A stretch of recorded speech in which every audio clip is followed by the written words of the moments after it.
Oh, here comes Gonzalo. Welcome. This is Tuesday evening, July 26, 2022. I'm Glenda Carlin, and this is our weekly A Course in Miracles meeting. And if you're looking for me on Facebook, it goes by my married name. My husband has since passed, but still, my last name was Busick, B-U-S-I-C-K. Glenda Carlin Busick is how I've gone since 40 years of my married life, etc. But I now go by my maiden name, Glenda Carlin. But if you want to message me on Facebook to get any document, like the Advanced Forgiveness document that I composed from the Course and Gary Renard's books, feel free to private message me. And there's also a document I have that lists where all the arc of light and the great ray is in the Course. Okay, so welcome, Holy Son of God, Joan. Holy Son of God, Barbara. Holy Son of God, Keith. Holy Son of God, Miss Ryan. Holy Son of God, Lynn. Holy Son of God, Gonzalo. Holy Son of God, Nance. Holy Son of God, Debbie. Holy Son of God, Teresa. Holy Son of God, Julia. Holy Son of God, Glenda. Welcome, welcome, each and every one of you. Now, tonight we'll do a short little meditation before I do the talk. And one thing I've learned with this Dzogchen Tibetan Buddhist group, there's a thing called lion's roar, where you just stretch your arms out straight to the side and you shake them. And while you're doing that, you're shaking your head and you're just wallering your head, your mouth, your shoulders, because you're relaxing the form. The form is tense, contracted typically. That's why we meditate also, is to relax. And then we can also take a deep breath in, and on the out breath say ah, and then take another deep breath in, and on the out breath go ah, another deep breath in. On the exhale say ah, and that's just a way to kind of relax yourself. And the meditation I do is what came from Holy Spirit to me because of the great ray. There's a great ray that connects each of us to eternity, and that's what Jesus says in the Course. In Hinduism, it's called a cord of light, but there's a picture, there's a huge sun above your head, so we're going to meditate. So if you want, you can close your eyes or have them open, but I want you to picture a huge sun above your head, and there's a great ray, just like if you look at the sun with your eyes open, there's a ray comes down. Well, there's a great ray that comes through the top of your head, down the center of your body, and you just see it go into the ground. That connects you to eternity. And when I meditate, then I elevate my eyes and I'm looking up at the top of the head or to the sun area where that ray comes from. And you're just kind of focusing your light on your mind on that invisible light. Ultimately, you will see it, but until then, it's called faking it while you make it. And we've lived and believed we were ego for thousands of years in a darkened life, so we can surely envision the light that we are, because Jesus says you are the light of the world, and it is true. You are totally radiant light. But anyway, so we can visualize this. So you just focus your attention on that ray, and you kind of just rest there, meaning you just settle, just kind of settle down, relax, breathe, relax, smile, because this is your natural state, being with that great ray. You are that great ray, just being there. And when the mind wanders, you just bring it back to looking at that vertical column of light that's there, started at the top of your head through your form. You just kind of focus your attention there. And that's called the leash of remindfulness. Like bringing the puppy back to the pooping paper You're just bringing your mind slowly back to that center point and just rest there. Align yourself there and just kind of rest. Merge, rejoin with that light. And it's why we call it rejoin is you've never been separate.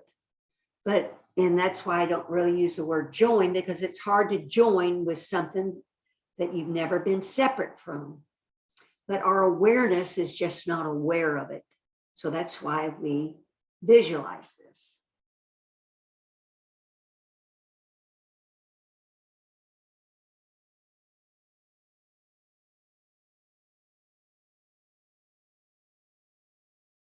Dissolve, kind of dissolve into that light.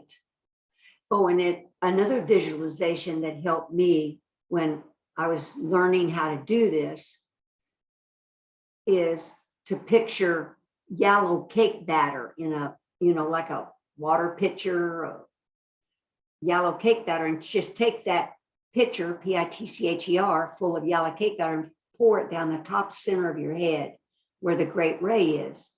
And see that yellow cake batter just comes straight down the middle of you, and that cake batter just flows. It flows out into every cell of your form, radiates out, because this light can be any color.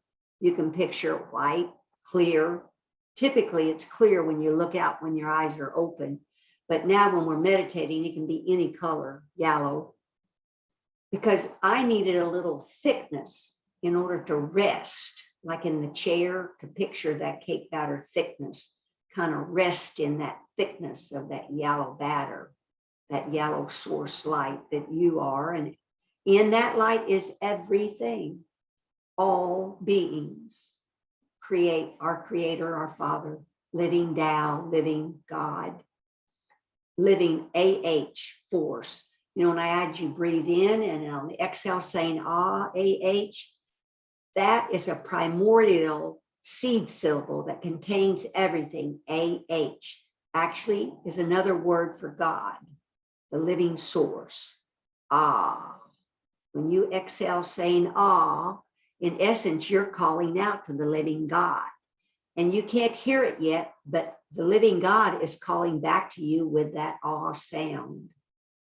It's a call and a response, because you've never been separate. We're just waking up to all this, remembering what we are, what our brothers are, and what God is, our source is. So when your mind wanders to a thought, cooking, visiting with friends, what you did today, you just bring your attention, your focus back to that center column of light. You just picture it's a column of light. It really is. It comes in, and tonight I'll be talking about that. It comes in, it literally comes in the whole length of your body, turns at the feet and recirculates back up. It comes in and it goes out. And its rhythm is what your heartbeat and your breath follows. That's what they mimic. And the ocean tides mimic this breath. I mean, this in and out movement of the great ray light. Not kidding, it's true. This is all mimicked to the great ray light, in and out movement. Oh, and so while you're here, sometimes I do this before and I kind of forgot. Just picture an altar in your mind and put on that altar the things you think you need to be happy.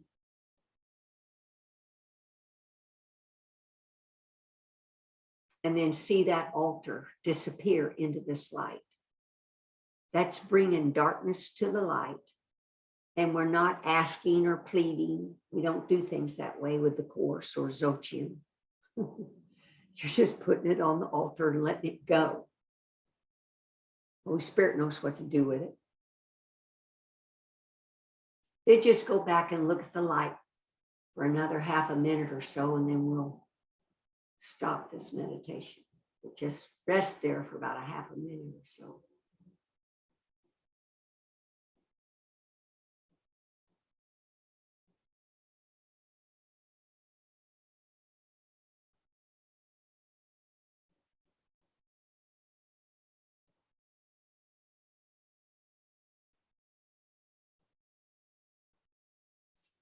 And when you want, you bring your attention back to this place, your room, wherever you're at.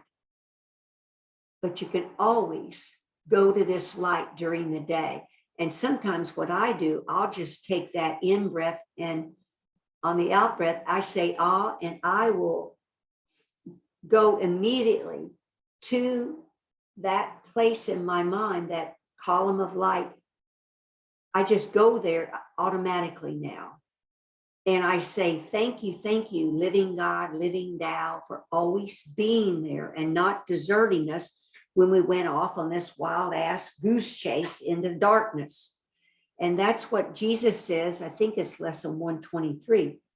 The temple's not the body, but a relationship with God, your creator, your father.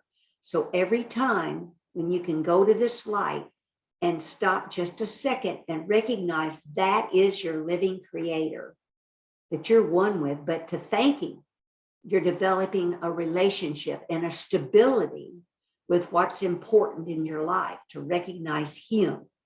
Because the Course teaches the last thing you really give up is your fear of God. And most people don't ever get that. It's an unconscious fear that keeps gnawing at everybody. It's unconscious, but that's the purpose of advanced forgiveness that Jesus teaches, where we look past the form to the immortal spirit that's here. And when we do our forgiveness work, then Holy Spirit can heal the unconscious mind. We can't get to the unconscious mind. That's why it's called unconscious. You don't know it's there. Holy Spirit can only get to it. So consciously, the conscious mind, where we are subject and object, we're thinking, that's what's important about practicing the Course lessons and about meditating and turning your day over to Holy Spirit and this advanced forgiveness. And let's do it right now. Pick two people on the screen and practice Jesus's advanced forgiveness. And what that means is you look past their face, their form, to what looks like space behind them or around them. That really is the clear light of spirit. That's what you're looking past. And Jesus says, it's your choice which you see, flesh, the body, or spirit. So in advanced forgiveness, we're in a momentary second. We're just looking past the form to the spirit that's there. And we can even say, you are spirit, whole, pure, and innocent, all is forgiven and released. Or you can say simply 3 words to that person, all of it, all of it. I did with those 2 sentences for about 5 years, repeatedly, everything that showed up in front of my face. It's remembering to do it. I have sticky notes. I still have sticky notes laying around of things I'm wanting to practice to remind you to do it, because that's the hardest thing to remember, to go practice on these images that show up in your mind during the day when you're thinking about somebody, right? They're not there, but in your mind, you're thinking about them. There's an image there. So then go practice, say these sentences to them. Or you see people on TV or at the grocery store, the gas line. As soon as you can, practice forgiveness on them. And then on yourself, say, I am a mortal spirit. This body is a false image and has nothing to do with what I am. That's the crux of the Course, is forgiveness. Now, for me, I needed the parallel truths of Dzogchen Tibetan Buddhism. This just showed up in my life, and it was truly Holy Spirit that brought it. Because what's so significant about this practice that they do, they have chants and prayers and meditation they do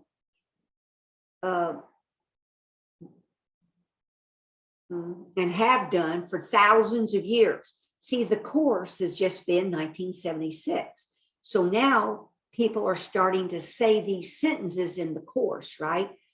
And so when people say these lessons, that you're saying that lesson adds a power to that lesson. It can be called even a mantra. Each of these lessons are mantras.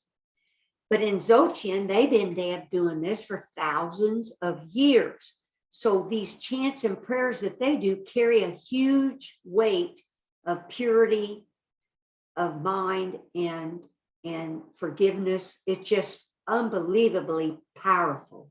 I had no idea, but I now am bearing the fruit of it because I did it. I would just do these chants and prayers, not understanding them because they do them in their language, but then they'll write it and do it in English. But I would let the words wash through me. And then I would read the sentence in English and sit with them with Holy Spirit. It's called examining these truths, like the Course. Just examine them, contemplate them, reflect on them. That's what Jesus is asking you to do, or meditate on them. And what happens, I was talking to Nance about this builds on itself, guys. You think nothing's happening when you're practicing forgiveness. You don't feel any different. You don't see any change in it like that. You go back to work and that person's still there that you've been practicing forgiveness on. Ha! Well, it's happening. It's changing in your mind, and Holy Spirit's healing your unconscious mind. I'm here to tell you, you do not know when it's going to pop. Your arc of light will be released. The great ray will start to download.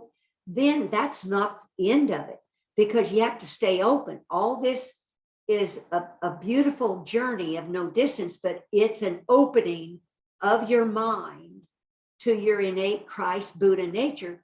But when the Course talks about illumined, you become illumined. Well, the body is an image in the mind. That's what Jesus teaches. And that image in the mind gets projected out there. That's all the movie projector stuff. But our bodies are images in the mind. So when our minds become illumined, the body gets illumined. The chakras all open up. And some Course groups don't even want to talk about this stuff because they go, I don't believe in chakras. Well, heck, I didn't used to believe in them either until this all happened to me. We are the light of the world. It's just not the mind. Your whole form gets illumined and opened up. And what's happened to me this last weekend is all the senses get opened up. That Christ vision Jesus talked about is literal. It's literal. Buddha vision. That's your higher self. That Christ vision actually opens, where you look out with the third eye. You're looking out and seeing this clear light of spirit everywhere. But more than that, what happened to me due to this, it's accumulation of all these things I've done since 2014.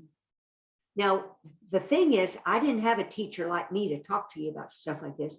So I really believe you can go faster, because I'm sharing with you the straight path that I did, but also Dzogchen used to be a secret path that very few people got to practice, but I forget when it became loosened up, where Lama Surya brought it to the Western United States. It's called the West, from Tibet, from all these lamas and enlightened beings that practice this straight way to remember who and what you are, which is what Jesus teaches.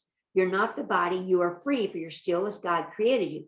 We may not be a body, but we're experiencing a body, and because the body's an image in the mind, that it gets illumined.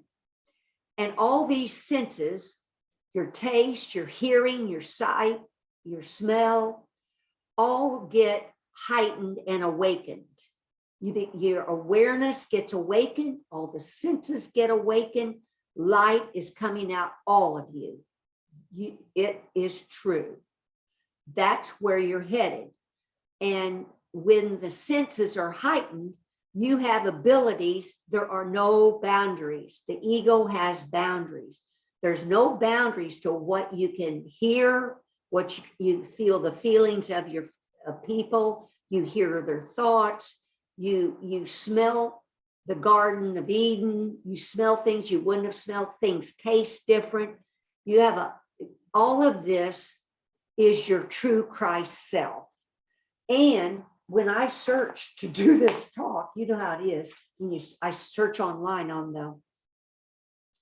in the Course of Miracles, I always come up with these things that I go, wow, that was in the Course. I must have read it at some time. But picture this, it's called self-fullness, SELF-fullness. Okay, well, that's your higher Buddha, Christ self.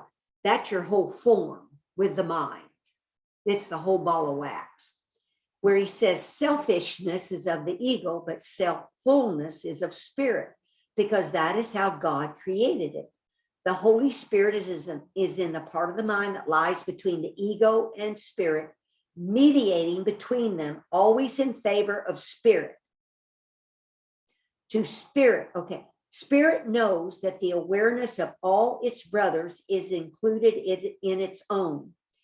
So in this whole, I gave you a whole list of methodically of what happened to me. This, as a result, I did a 2-day and a night retreat with Lama Surya Das's Dzogchen group via Zoom. And Lama Surya talked 5 times, and we typically meditated each time he talked, but there were 12, I think it was 12, other meditations. Now picture when you're doing a meditation, I'm just doing that meditation. But prior to doing the meditation, they're doing chants and prayers. And what I wrote here that I did, which I'm asking you all to do, is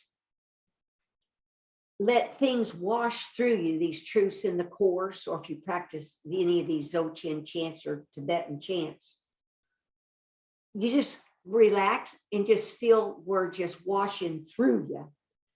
And the second thing that they do that's powerful, that I don't think I do enough, or the Course people do enough typically, is any benefit that you get from that meditation where you feel calmer or more relaxed, or, you know, immediately they do some chants and prayers to give that benefit away to all beings, because we want our brothers to wake up. We want to help them wake up.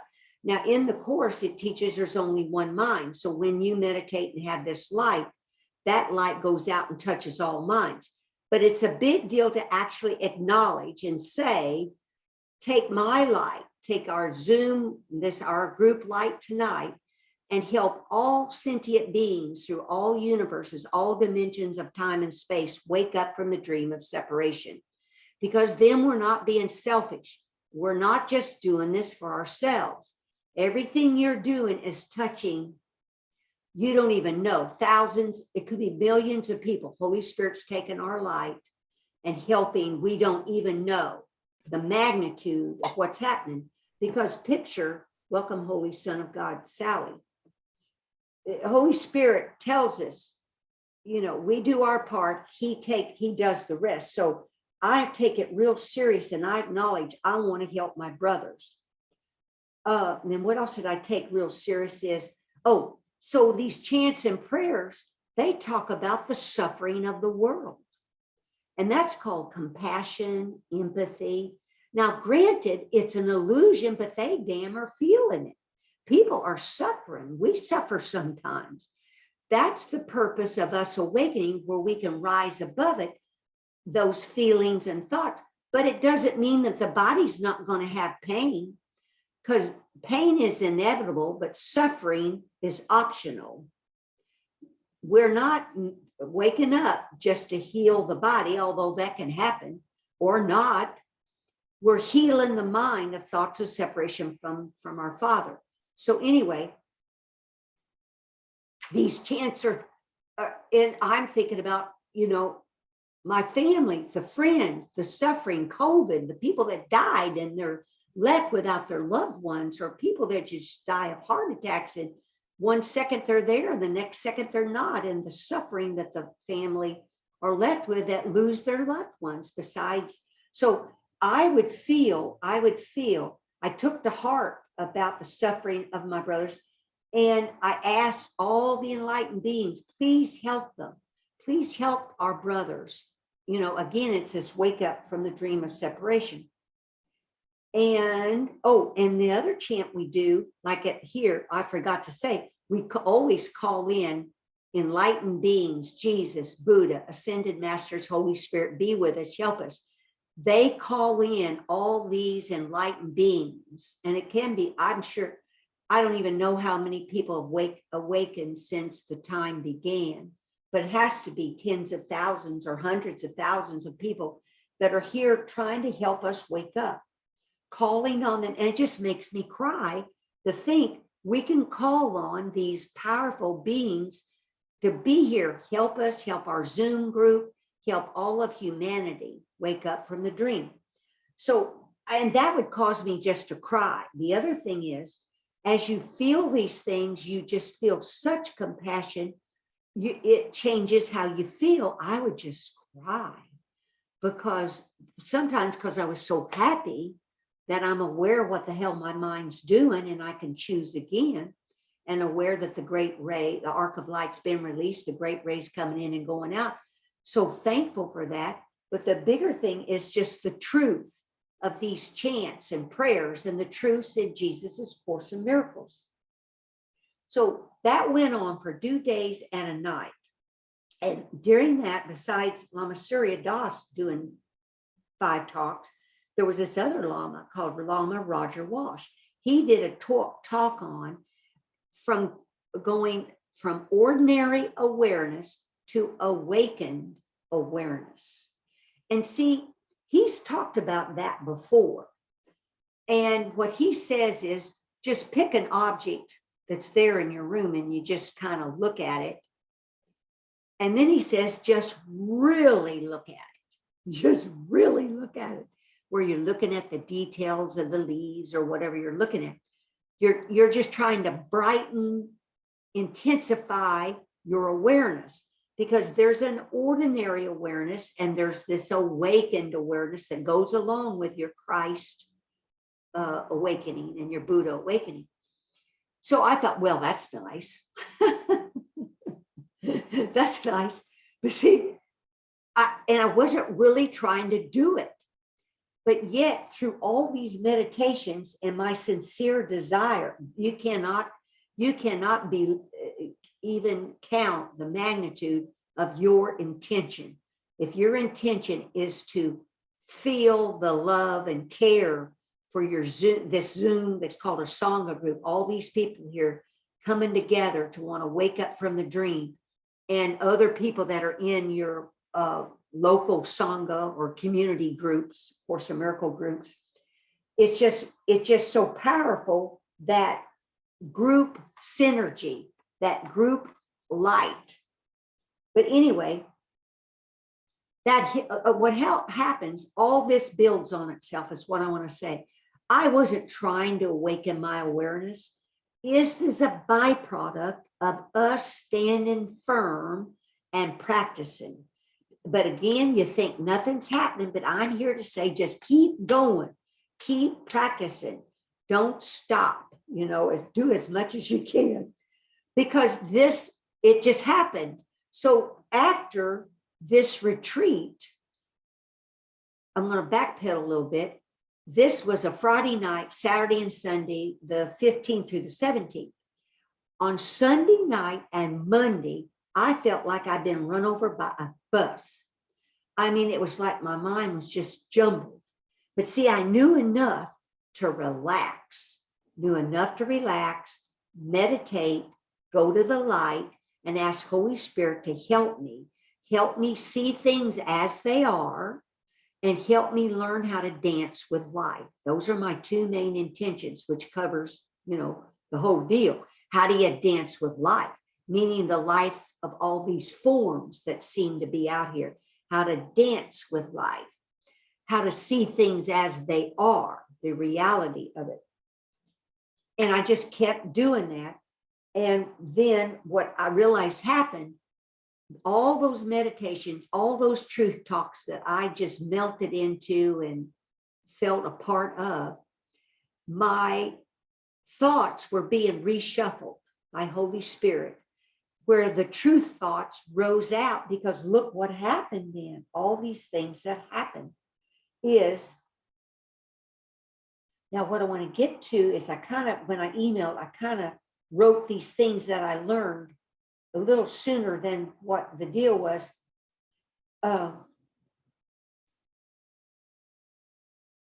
Here's the, oh no. Okay, I got to get my sequence right. So then this is that Monday morning or so, after the weekend, I'm sitting in the chair, or comes up, see the course, how I was practicing the course. See, each person has their own path. You have your own experiences. You won't mimic my experiences. I'm just sharing them. So you have a thought about, open up your mind and don't stay,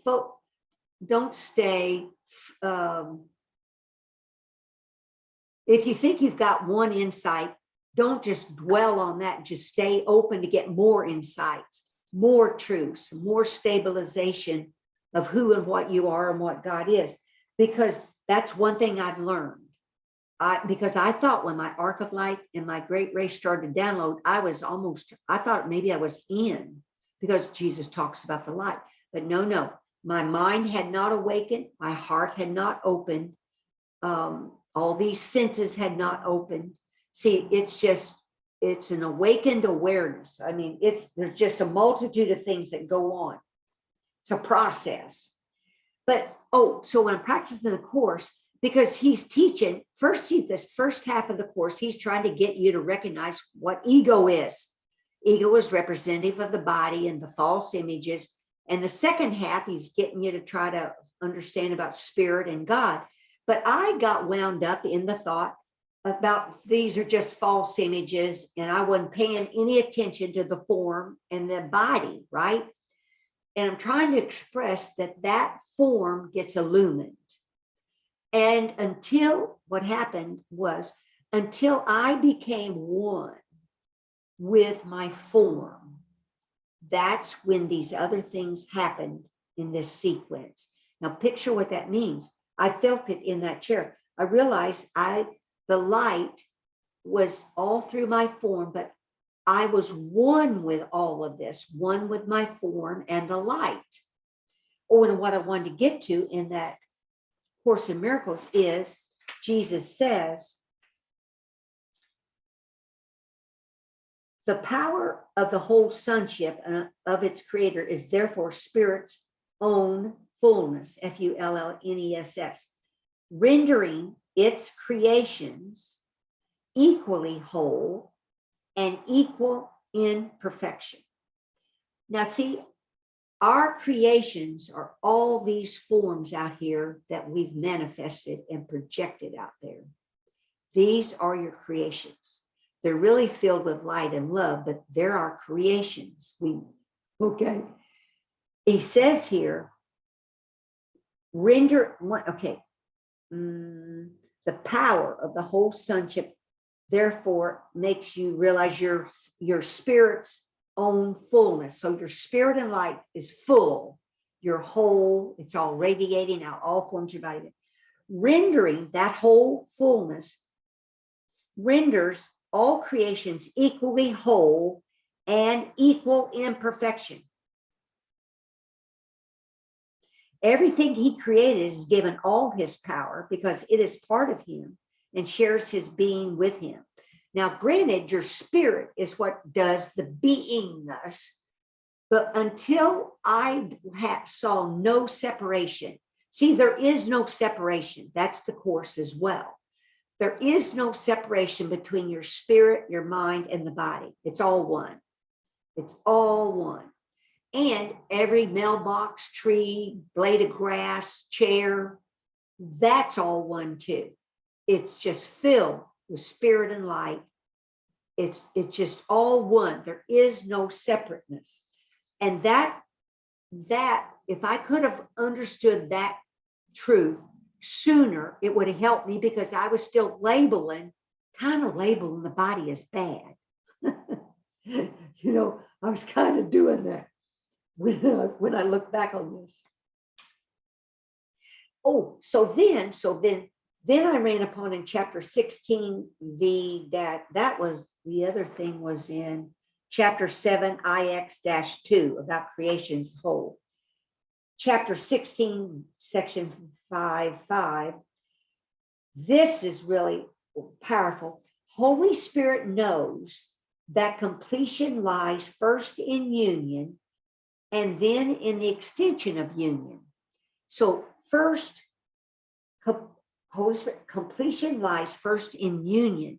So why you do that advanced forgiveness, you want to feel, or at least be thinking, you're in union with one of your brothers. It's powerful, a holy relationship. So once you feel that union with that one, then there's an extension of union. Your beingness can then extend out. See, there's really a process in this whole ball of wax, but the steps vary with each person. See, I jumped all around in the deal. I mean, who knows? Each process is different. But, and then that's page 1. Let's go to page 2. Then the extension of God's being is Spirit's only function. Its fullness, see, Fullness, cannot be contained any more than can the fullness of its creator. Fullness is extension. The ego's whole thought system blocks extension and thus blocks your own function. So your function, it says, is the extension of God's being. See, this Lama Surya, he keeps saying, just let things come and go and just be. Now, yeah, right. Be. So that is like where you kind of just remember that light and you're just resting. You're just being in that instant of looking at that invisible light. That really is beingness. That's your natural Christ, natural Buddha nature. And the more you do that, you can stay there longer. Those seconds in meditation become minutes. That's beingness. You're letting your beingness extend out and your light extends out and you don't even know it. But anyway, but in that beautiful about the extension of God's being is Spirit's only function. And then he says, exclude any part of the kingdom from yourself. So then when you're walking around, you don't want to exclude anything from yourself.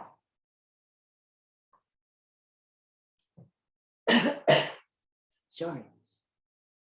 Meaning you want to think of it that we're all in union, tied together with this light of spirit, this invisible light that looks like space or air, but that's really the clear light of the God living force that's tying everything together. Exclude any part of the kingdom from yourself and you are not whole. A split mind cannot perceive its fullness and needs the miracle of its wholeness to dawn upon it and heal it. So see, after this retreat with all these meditations, I started to feel full, Full, meaning the whole form, whole, this fullness, completeness, which really, and I asked Holy Spirit, what's going on? And he says, my form was being filled with the light of spirit. But see, it's being filled by spirit because my mind's being filled by the light of spirit. It's all goes hand in hand. A split mind cannot perceive its fullness and needs the miracle of its wholeness to dawn upon it and heal it.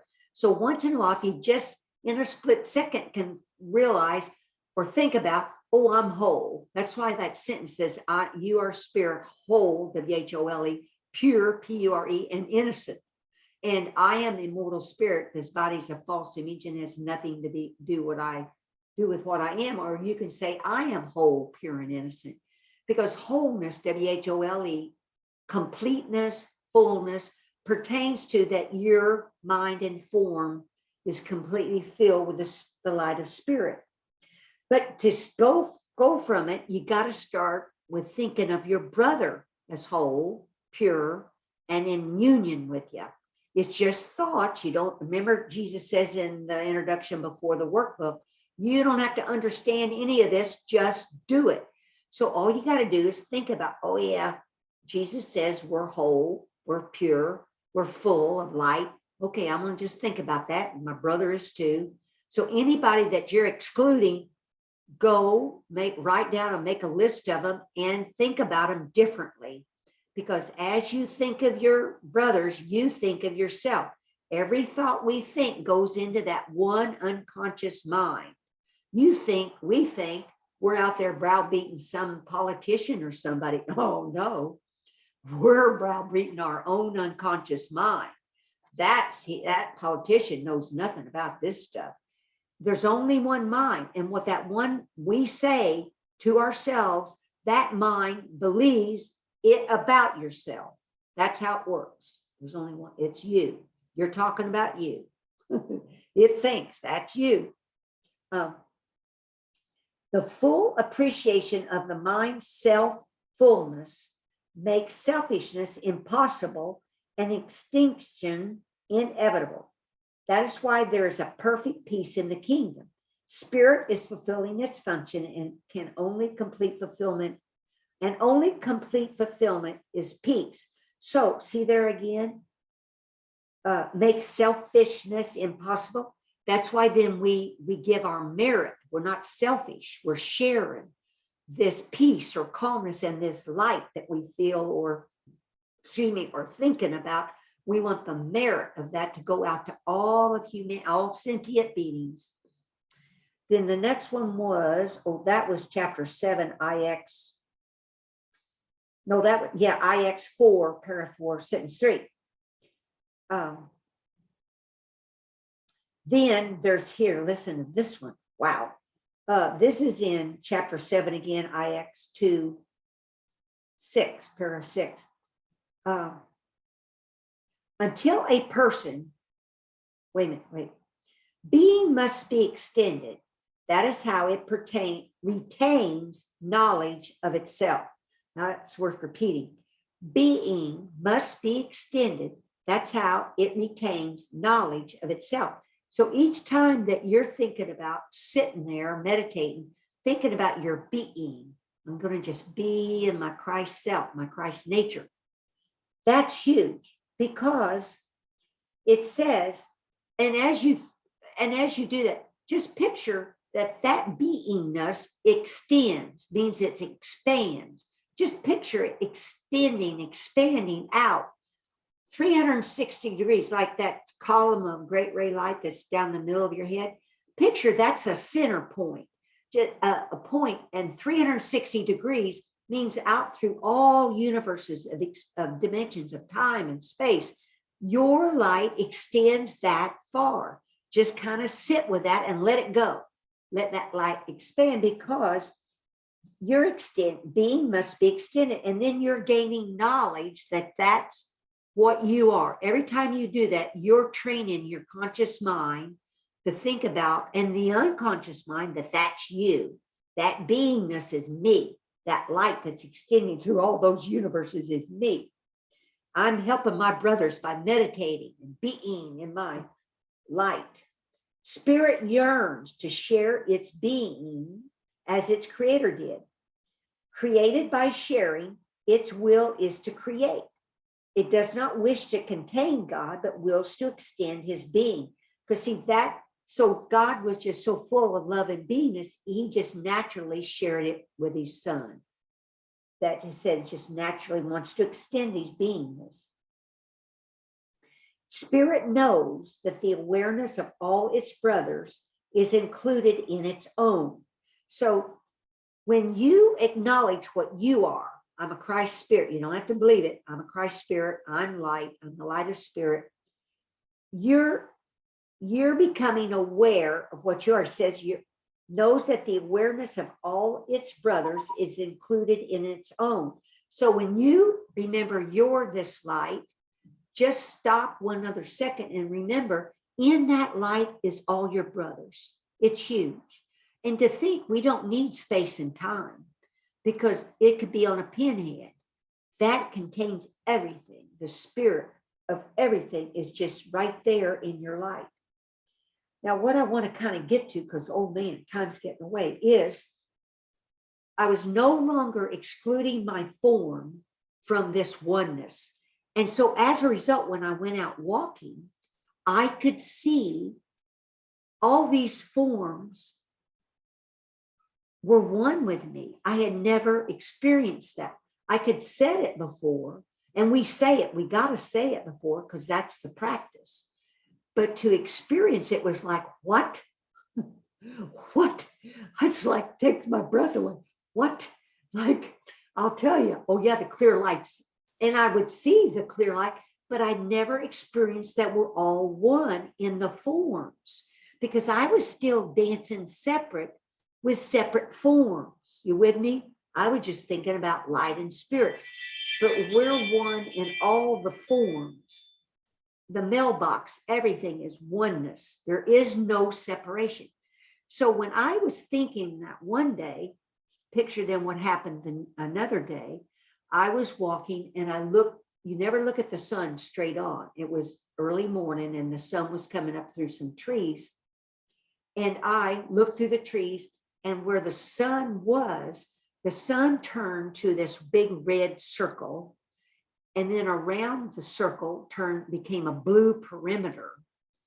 And they're big circles. And these two lights started pulsating and coming to me. I'm not kidding you. They were coming to me.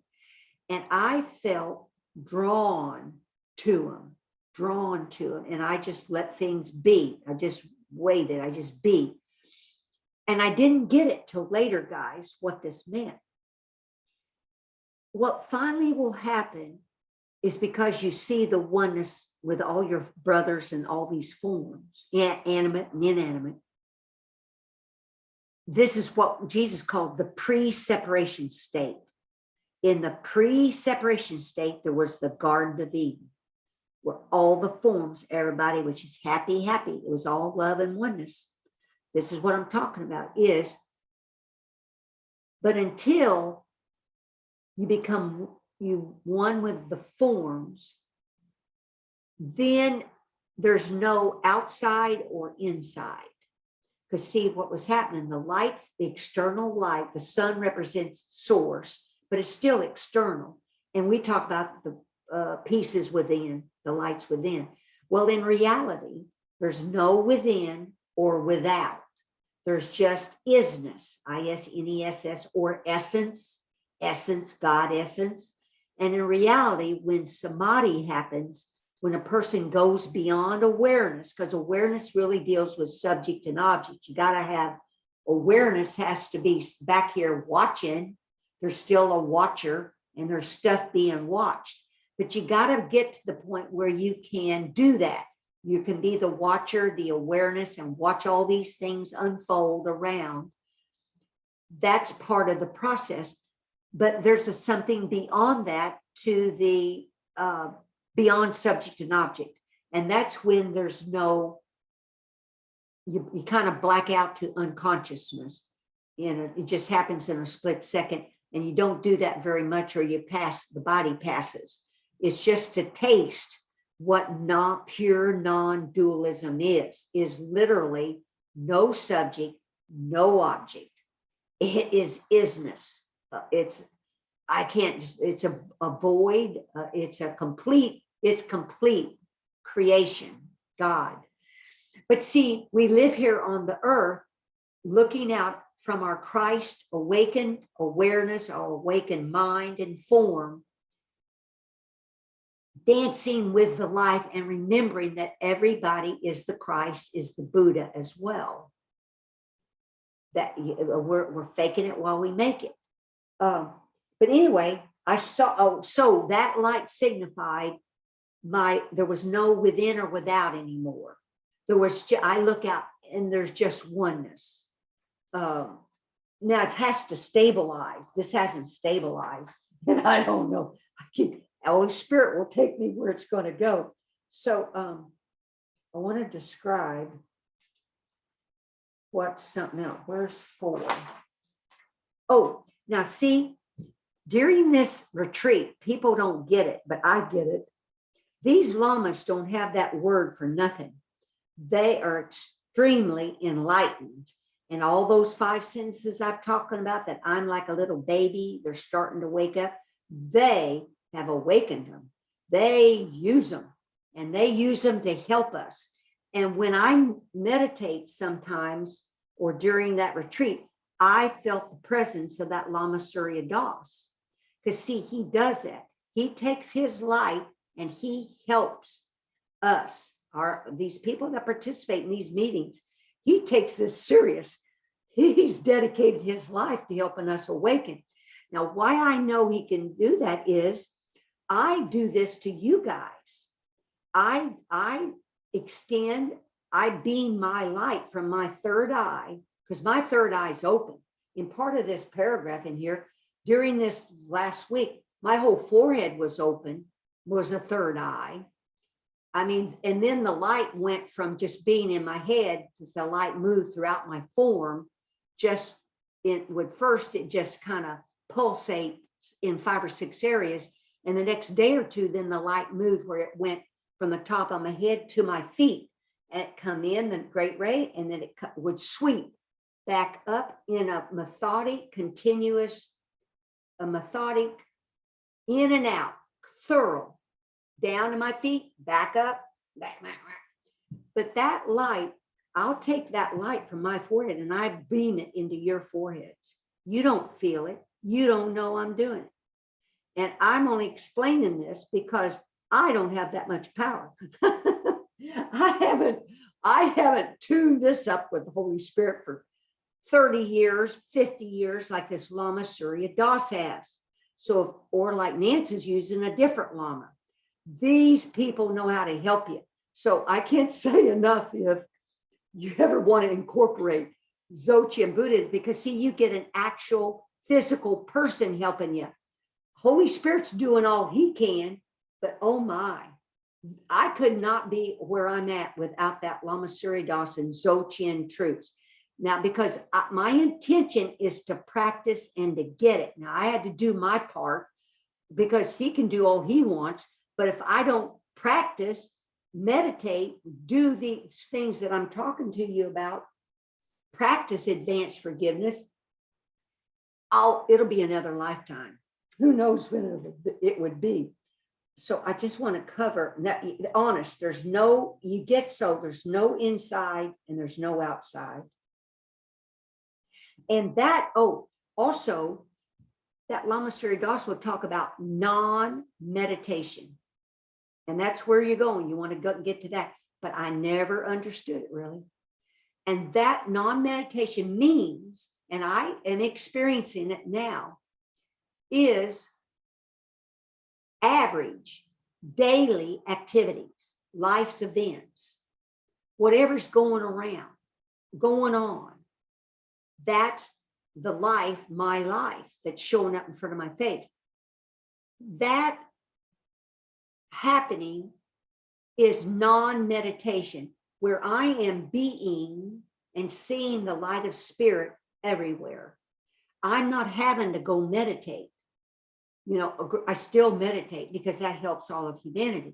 But I'm just trying to explain, non-meditation ultimately becomes you're walking around in the world, whole, pure, and innocent, seeing everything tied together as one with the light of spirit. Walking around all our Christ and Buddha brothers and sisters in an average life. I mean, just day-to-day activities. So there's no within, no without, and there's no exclusion. There's no exclusion when I'm, I get my house decorated the way I want, or the right car, or the right yard, or the right family member, or whatever, then I'm going to be all right with this life. No. Oh, that's the other thing. It's a natural great perfection just out. It is because the spirit of light and love is running through everything. And I can use everything to help me wake up from the dream, because suffering causes each of us to want to turn within to the light and ask Holy Spirit, help me to see this differently and relax into the suffering or the pain or whatever it is while I go to my doctor. Don't exclude your doctor. But suffering causes us to turn within. That's what made me turn to, in 2004, there had to be a better way. I was not happy from this world of culture in the way I was living my life. But it wasn't until 2014 that I found what true forgiveness was and practiced Jesus's advanced forgiveness. 2014 to 2019, the Great Ray Arc opened, released, and the Great Ray started. But picture 2019, now we're in 2022, March 2019, and we're now July 2022. So over 3 years, this is becoming stabilized as a way of living. And the dance with life means it's, so there's no separation and there's no exclusion. There's no good or bad. There's no liking or disliking. See, that's judgment. But yet you still can practice forgiveness on a family member and not have them over for Thanksgiving or dinner or go to a movie with them, you know, but yet there's no good or bad. So if you catch yourself, like I'll catch myself once I'm thinking something's good, something's bad, I don't want to do that. I still can choose them, but the point is I'm not labeling it. And I do the best I can and just let go. That's the thing in life. You just do the best you can, let go of it. By let go, I mean not judging it. What the outcome happened. Okay, so whatever outcome happened, what are you guided to do or say next? Then do that and let go of that. And it's just this letting go, this coming and going of thoughts, feelings, and emotions without attachment and aversion. But yet you could still plan and budget and have fun and do all the things you want to do of a normal life, of a regular life, while you're recognizing your Christ Buddha self. It's phenomenal. I'm only on the edge of it, just the edge, a taste of it, this awakened awareness and this way of looking at things as no within, no without, it just is. But see, this built on itself. I forget how many retreats I've done with that group. There'll be 1-day retreats, 2-day retreats, and a night. And then they build up to 3-day. And when they're not Zoom, they do a whole week retreat. Can you imagine being a whole week in person and meditate? Can you imagine how many meditations you do? But Lama Surya says people cannot attend his 3-day or week retreats unless they've had this 2-day retreat and worked up to it, because that's same as the course. You don't want to scare your ego with so much light and so much befuddlement, because picture what I said, like I felt like I'd run over from a bus. Yeah, well, because it just shuffles. It shuffles these thoughts and feelings you got, and it's realigning everything to the truth. The truths rise up into your attention and your awareness, and then you're looking at those and living those, and then those get fine-tuned, and you're living, you're going with the flow of where your truths lead you in practicing. Like some sentence will really strike you, so you're practicing that, right? Then let's see what we got here in some chat. Am I getting in? Oh, so ego just invents it. Well, yes. Now ego invents. Now here's the deal. Yes, see, that's the deal. In reality, for me, this Christ mind manifested these forms. That's the Garden of Eden. It's literal. It manifests these forms. It was when the Christ had a thought of separation from God that made the ego. So what I'm talking about here is I'm seeing that these all these forms that show up in front of us are manifestations of the Christ mind. We're using the luminosity, the power of the Christ mind to make all this stuff, to whatever that's out here. The ego part is the part where we feel the suffering, where we've labeled things good and bad, liking and disliking. I'm attached to this. I got to have this. I don't want that. That's when ego gets involved in the judgment and also says that you're just a body, because we're not. You are a Christ spirit that's light and love, but that illumines the body. You've embodied Christ, you've embodied Buddha in your mind and your body when you're awakened. And Nan, we don't have to delay ourselves longer. Yeah. So yes, see this. Now, if anyone wants to comment, let's see. I'm going to see if there's something else that might.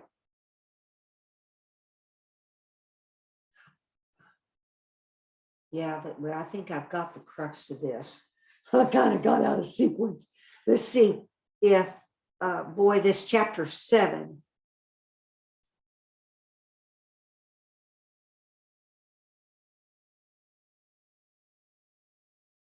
Paragraph 4. The kingdom is forever extending because it is in the mind of God. You do not know your joy because you do not know your own self, capital S, fullness. Oh, we did cover part of this. Exclude any part of the kingdom from yourself and you are not whole. A split mind cannot perceive its fullness and needs the miracle of its wholeness to dawn upon it and heal it. This reawakens the wholeness in you, in it, and restores it to the kingdom because of its acceptance of wholeness. See, that's the other thing. You accept your wholeness, you accept your Christ self, your Buddha self, that you visualize that light, great ray light coming down the middle of it, radiating out every cell. You're like an image floating in a hologram. You are the light of the world. That's wholeness. You're picturing, you're accepting your wholeness, verbally accepting your wholeness. The full appreciation of the mind's self-fullness makes selfishness impossible and extension inevitable. Your creations are protected for you because the Holy Spirit who is in your mind knows of them and can bring them into your awareness whenever you will let him. They are there as part of your own being because your fulfillment includes it. See, this, he's talking about all these forms out here in the world. I never got this before.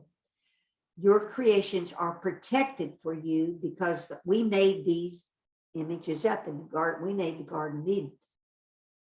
Because the Holy Spirit who's in your mind knows of them and can bring them into your awareness whenever you will let him. They are there as part of your being, own being. See, that's what I'm asking you to see. Every one of these chairs, trees, branches, people, they are part of you, part of your being, because your fulfillment includes them. The creations of every son of God are yours, since every creation belongs to everyone, being created for the sonship as a whole. Yeah. Wow. Yeah. Everything, every part of this is a part of you, of your being. Okay. So any comments or anything want to be said while we're still recording? Just unmute yourself and Barbara, do you want to say something? Can you, maybe I can unmute you. I don't know. No, it says to ask to, there you go. Oh, that bottom, there you go, Barbara, you're unmuted. Oh, yeah, I was wondering, when you meditate, how do you go deep beyond, below the clouds? How do you get there? Oh, yeah, okay. Now, hold on. See, this is all so natural now. So,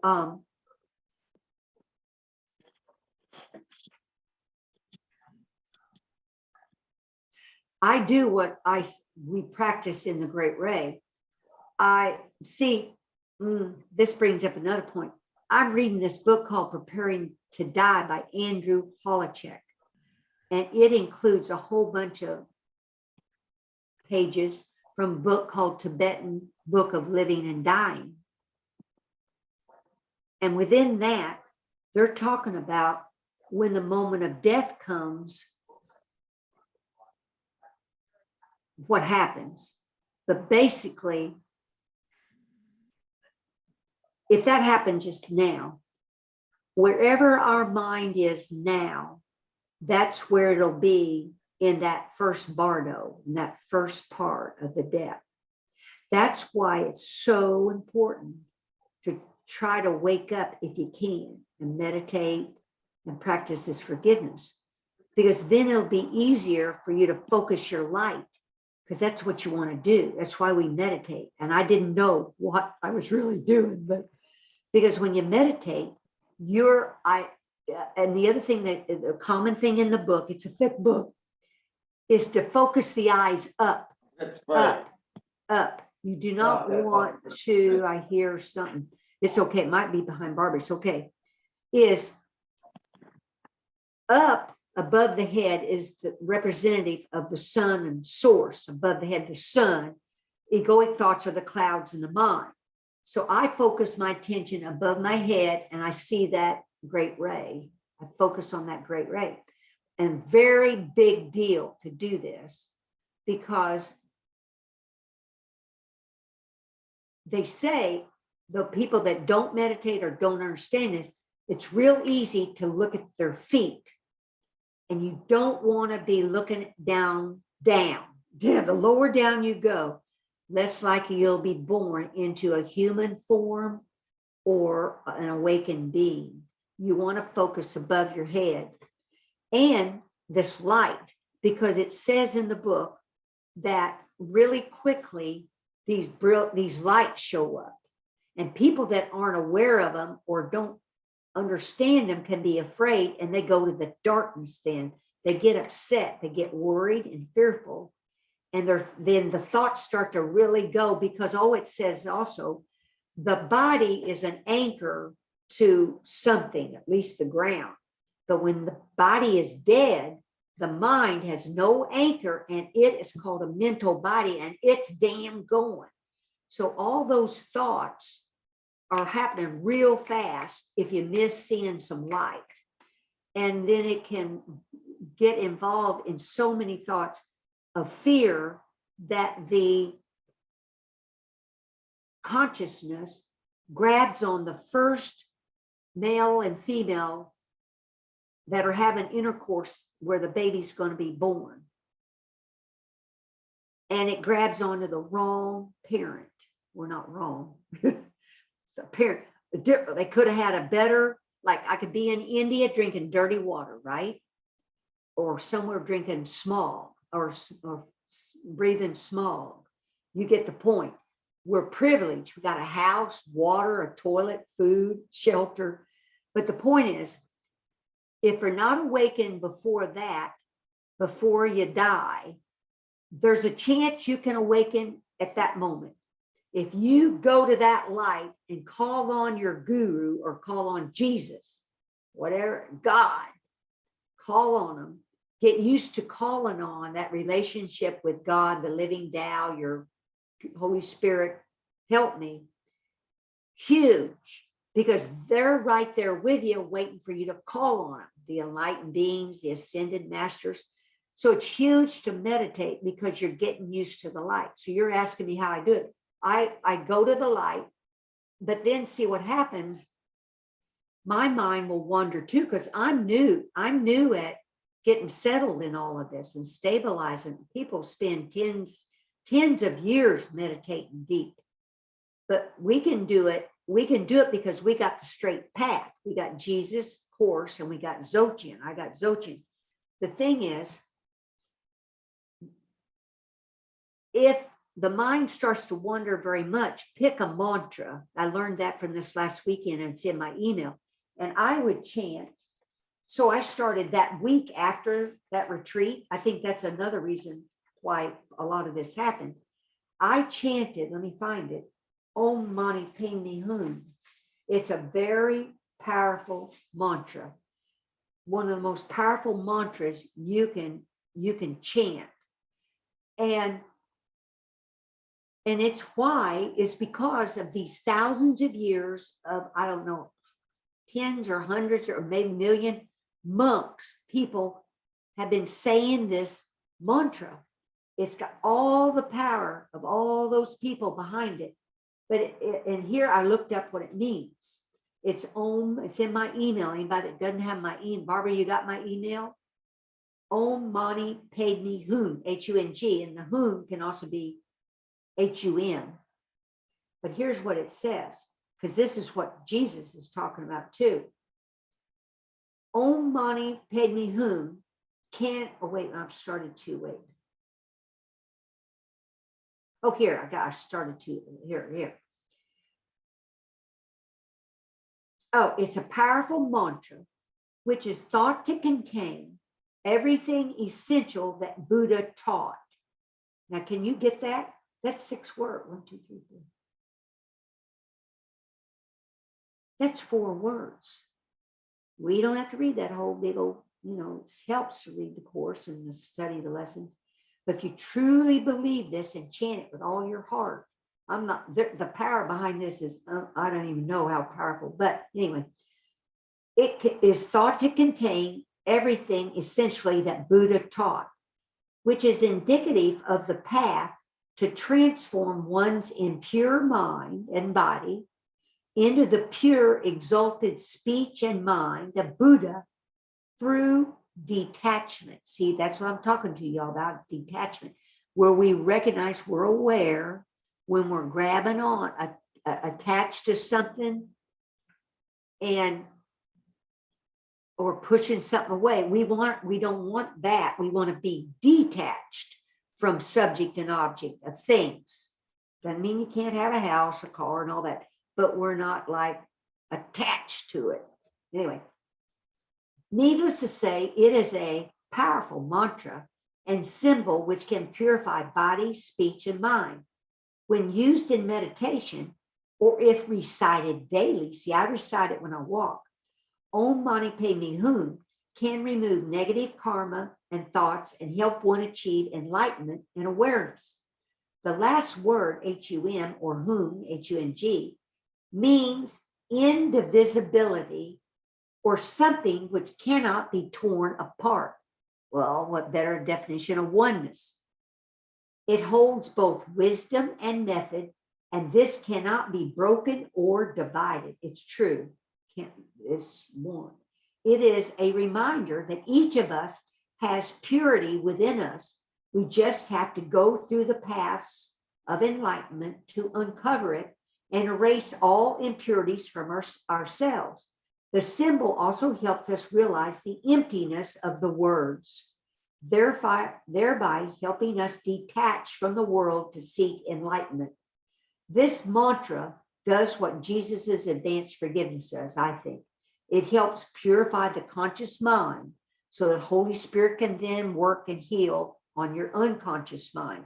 So anyway, this Lama Surya Das said, if you know how when we go to meditate, then the mind wanders to a thought, then you bring it back. This vertical alignment's a big deal. He said, instead of bringing the thought back, keep bringing the mind back, just chant. And I thought, well, okay. So I would chant that mantra, but then I would notice, see what happens, it works on, like it said, you're working on your conscious mind, and Holy Spirit's the unconscious. It just, miracles happen where my awareness actually heard me chanting the mantra. It heard the thoughts I was having and saw the light that was showing up in my mind. There was 3 things going on in my mind, and my awareness was able to see it. I saw it, and I went, what?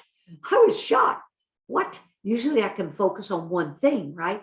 Well, see, our awareness is getting awakened. Your awareness is going from ordinary to awakened. But the thing is, So I would chant that, and then it makes you feel peaceful. And then I would go and focus back on the great ray above my head, always above. Your eyes are elevated. Now, when your eyes are elevated, that tends to make more thoughts happen, which isn't a good thing. So you can sometimes lower your vision to lessen the number of thoughts, or take a breath. We lost. Oh no, Barbara's still there.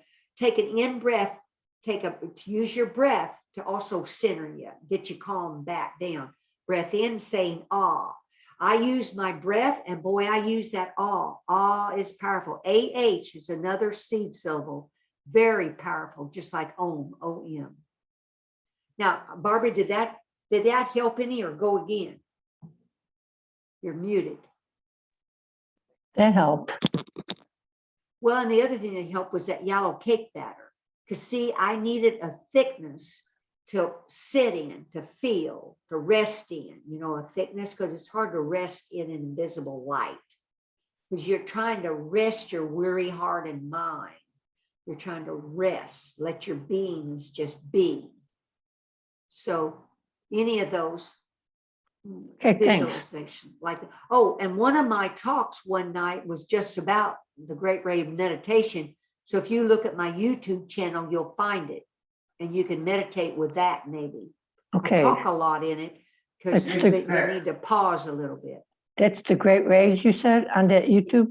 Yeah, my channel's called. Let's see, what's mine called? I subscribed to it already. Scroll down, and it'll say "Great Meditating with the Great Ray." Okay, thanks. Yeah, just keep doing your practice. I'm telling you, it works. This builds on itself. Thank you, Barbara. Okay. Any other comments or questions or anything? Yeah, I had something, Glenda. Yes, Gonzalo, welcome. Yeah, welcome. Thank you. Thanks for being here as always. And it's the part about our practice is not for us, the personal self. It's for all of us rejoining and bringing us back to our original state of being as the one light of God. That's really helpful for me, because as most of us struggle with somehow trying to find some peace with our past, we've got all of this subconscious guilt that's reflected, shame, unworthiness, regret.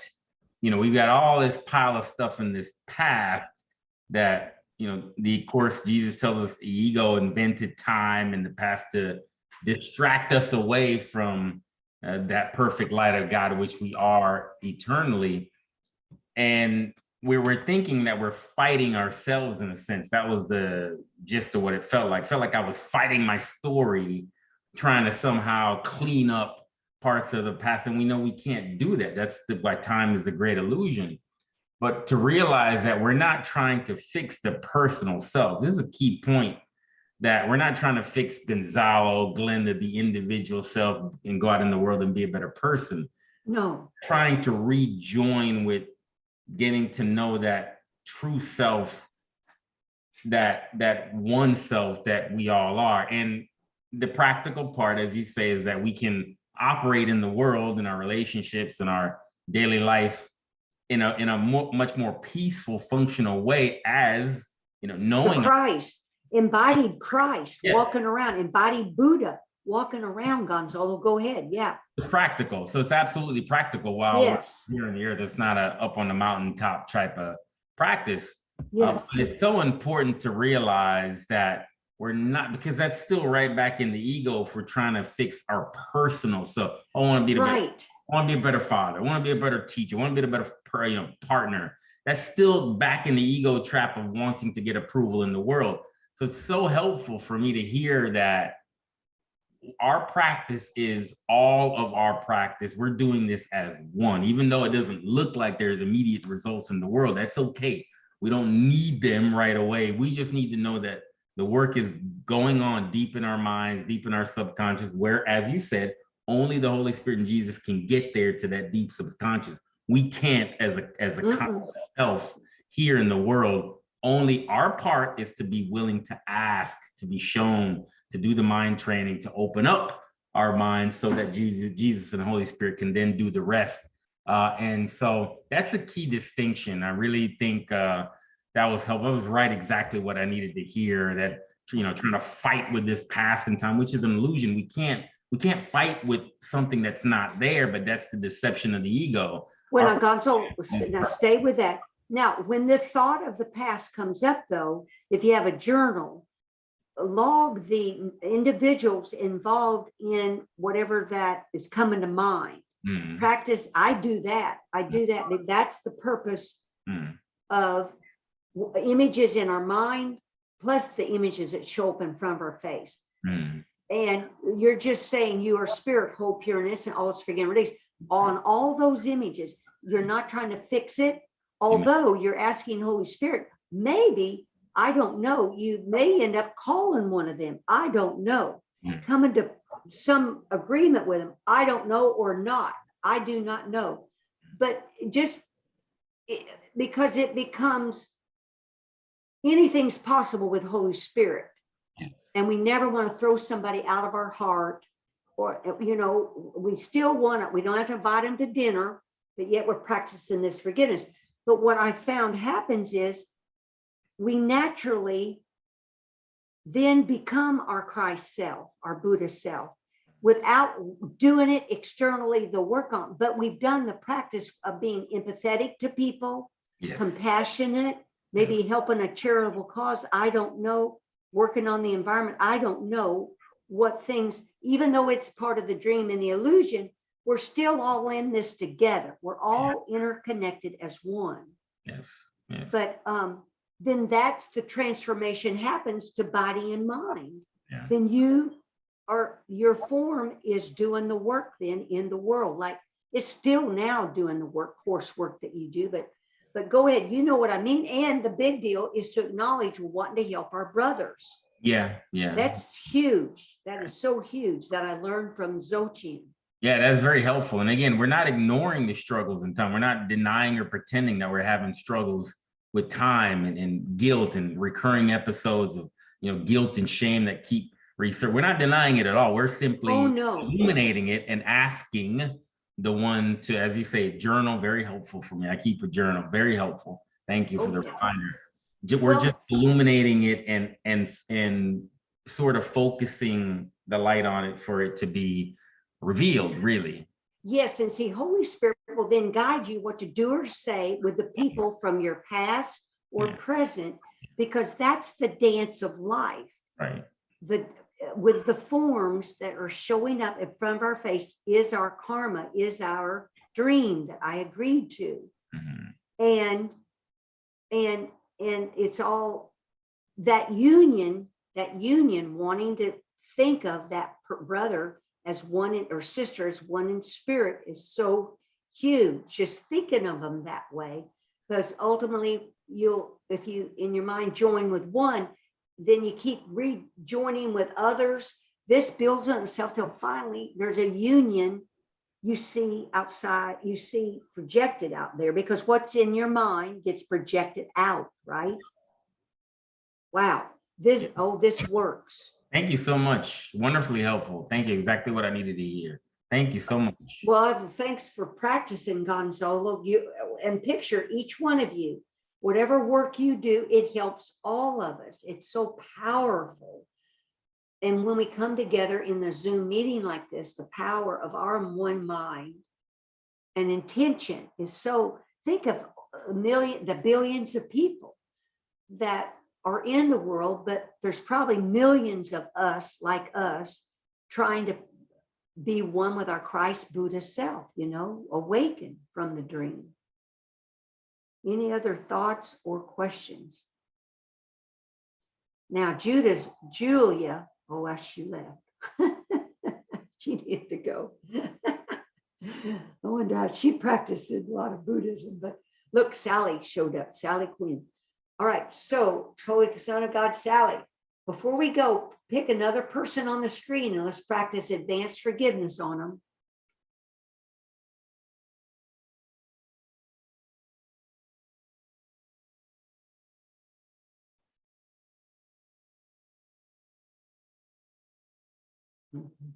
See, we just remember to do it. Oh, it's so powerful. Wow.